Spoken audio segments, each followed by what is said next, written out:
जय हिंद दोस्तों, आपका एम क्लासेस में स्वागत है।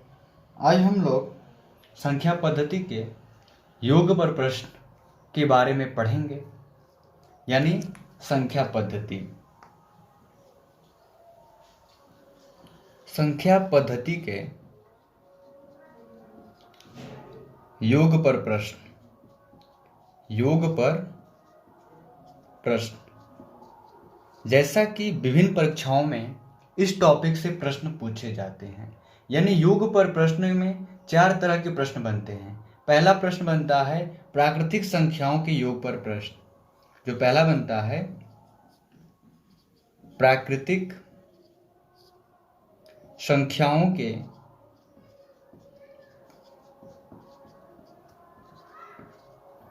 योग पर प्रश्न,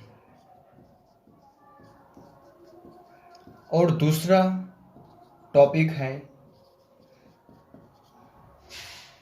वर्गों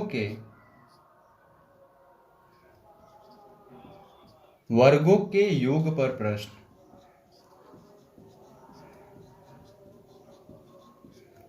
और तीसरा है घनों के योग पर प्रश्न।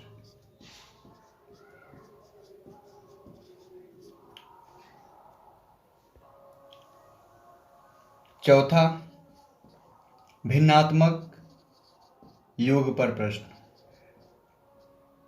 भिन्नात्मक योग पर प्रश्न। तो दोस्त, आज हम लोग केवल इसके एक टॉपिक पर बात करेंगे, यानी प्राकृतिक संख्याओं के योग पर प्रश्न। धीरे धीरे वीडियो के माध्यम से हम लोग वर्गों के योग पर प्रश्न देखेंगे, घनों के योग पर प्रश्न देखेंगे और भिन्नात्मक योग पर प्रश्न देखेंगे। यानी संख्या पद्धति के योग के प्रश्न पर आज का हमारा टॉपिक है प्राकृतिक संख्याओं के योग पर प्रश्न। तो चलिए बात करते हैं प्राकृतिक संख्याओं के योग पर प्रश्न। इसमें करना क्या होता है आपको कि हमें संख्याओं का योग ज्ञात करना होता है, प्राकृतिक संख्याओं का। जैसे कि प्रथम 130 क्रमागत संख्याओं का योग निकालना हो तो कैसे निकालेंगे, या कोई भी संख्या अगर बीच से भी दे दिया हो तो उसका योग कैसे ज्ञात करेंगे। तो आज के वीडियो में हम लोग केवल योग पर बात करेंगे। जैसा कि आपको पता है प्राकृतिक संख्याओं के योग पर प्रश्न का सूत्र है योग बराबर प्रथम पद प्लस अंतिम पद। जैसा कि आपको पता भी होगा, आप प्रश्न लगाए भी होंगे, लेकिन यह सूत्र सबको याद नहीं रहता है। यानी हमें कॉन्सेप्ट को क्लियर करने के लिए, प्रश्नों को समझने के लिए उसके सूत्र को याद करना बहुत ही आवश्यक है। और इसमें गुणा कर देंगे कुल पद। क्या कर देंगे? कुल पदों की संख्या का गुणा कर देंगे। यही हमारा सूत्र है प्राकृतिक संख्याओं के योग पर प्रश्न, जिसमें हमें योग ज्ञात करना होता है। तो प्रथम पद प्लस अंतिम पद बटे 2 गुणे कुल पद। तो चलिए प्रश्न लेते हैं। प्रश्न हमारा प्रथम 130 क्रमागत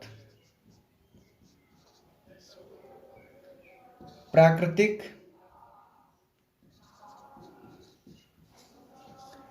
संख्याओं का योग।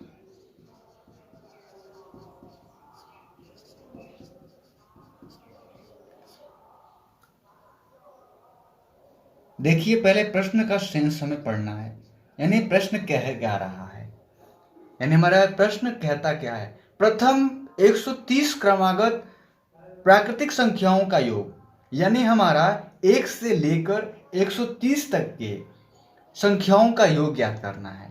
यानी क्रमागत मतलब क्रम से, प्रथम मतलब 1 से।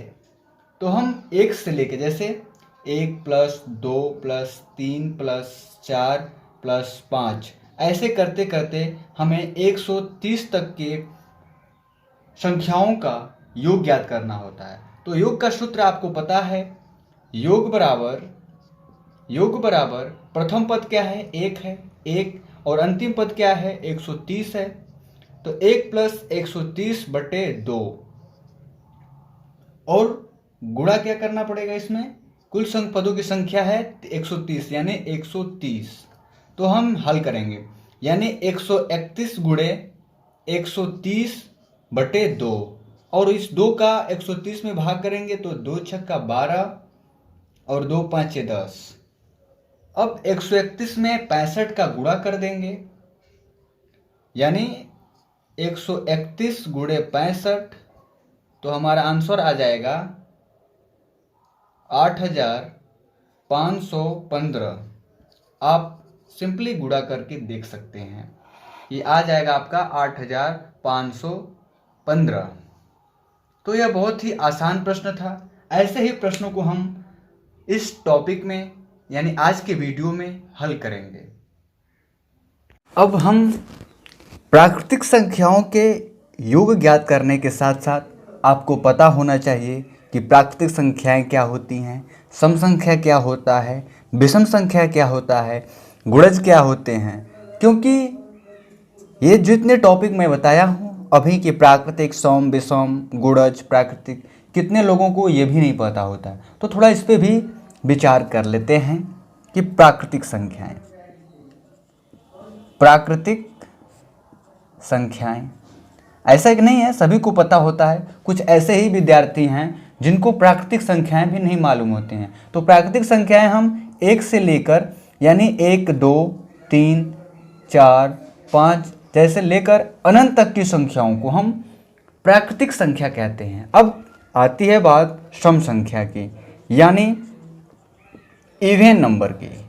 इवन नंबर किसे कहते हैं, इसमें जो संख्याएं हमारी 2 से पूर्णतः विभक्त हो जाती है यानी सबसे छोटी सम संख्या 2 से पूर्णतः विभक्त हो जाती है, वही हमारी सम संख्या होती है। यानी 2 4 6 8 10 ऐसे ही अनंत तक की संख्याओं को मतलब सम संख्या होती हैं।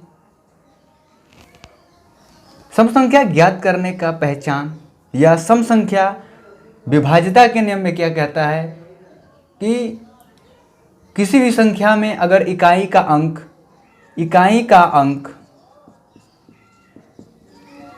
0 हो या 2 हो, 4 हो, 6 हो या 8 हो तो वह संख्या हमारी सम संख्या होगी।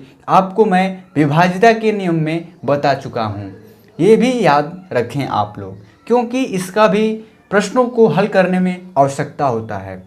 तो सम संख्या आपको पता चल गया कि 2 4 6 8 यानी किसी भी संख्या में अगर हम 2 से भाग करते हैं और वो संख्या पूर्णतः 2 से विभाजित हो जाती है तो हमारी सम संख्या कहलाती है।